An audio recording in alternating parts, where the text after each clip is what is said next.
Mapagpalang araw po sa ating lahat. Ako nga po pala si Anja Jan Agner at welcome po sa aking Day 44 Daily Devotion ni Pastor Russell Ocampo.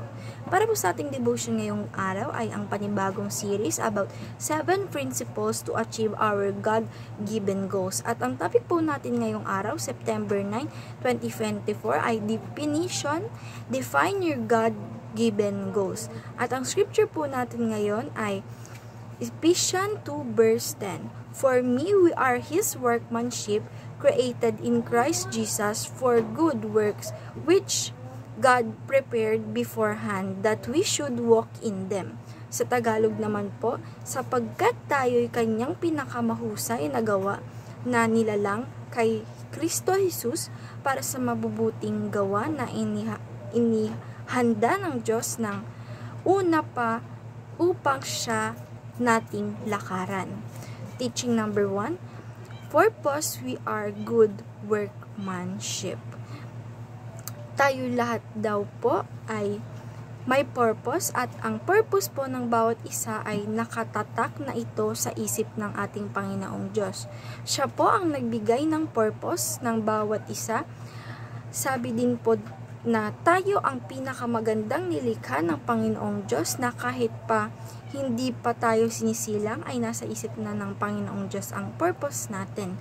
Kung tayo daw po ay hindi natin alam kung ano yung purpose natin sa bawat buhay natin, ay doon po natin dapat gawin yung sinasabing repentance. Sabi po dito na need natin mag-U-turn o hindi tayo yung dediretso lang sa mga kinagisnan natin na gawin sa bawat buhay natin. At gagawin po natin kundi tayo ay magbabalik sa ating Panginoong Diyos at itatanong natin kung anong purpose natin sa bawat buhay natin. Teaching number 2, identity, we are created in Christ Jesus. Sabi po dito na tayo po ay created or ginawa ng ating Panginoong Diyos at ang identity po ng bawat isa ay ang Diyos lamang po ang nakakaalam nito. Dahil po kung tayo po ay magbabalik sa ating Panginoong Diyos at ititigil na po natin yung mga kinagisnan na gawin natin at bumalik po tayo sa Kanya, ay ang tawag po dito ay newborn or new creation of Christ po tayo ng ating Panginoong Diyos. At ayun po yung identity natin sa Kanya. Teaching number 3, contribution. We have good works to accomplish. Kung tayo po ay anak ng ating Panginoong Diyos at ang isang Kristiyano ay alam po natin na sarili natin na may purpose po tayo na nasa isip ng ating Panginoong Diyos. At alam din po natin na may contribution po tayo na dapat gawin at ito po yung gumawa tayo ng mga mabubuting bagay o good works na dapat nating mai-accomplish sa mundong ito o sa buhay ng bawat isa. Application number 1, define our God-given goals. Sabi po dito na i-define po natin o alamin po natin yung dapat goals na natin na mula sa Panginoong Diyos at hindi po mula sa sarili lang natin. Dahil yung mga goals po na iba na kung tayo lang po yung gumawa nito ay minsan po ay nabibigo tayo. Kung nabibigo po tayo doon po sa mga goals na really lang natin ay ibig sabihin po nun, hindi po yun yung originated na goals na binigay sa atin ng ating Panginoong Diyos. At kailangan po nating magpasalamat doon dahil parang nilayo niya po tayo sa mali at nilayo niya po tayo sa kapahamakan at sa iba pa.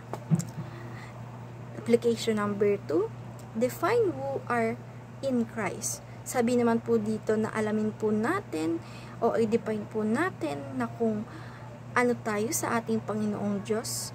Kung tayo po ba ay para sa mundo lang or para po tayo ay maging follower niya po. Dapat po na i-clear po natin yung pagkakalam natin kung ano tayo, sino tayo sa ating Panginoong Hesukristo.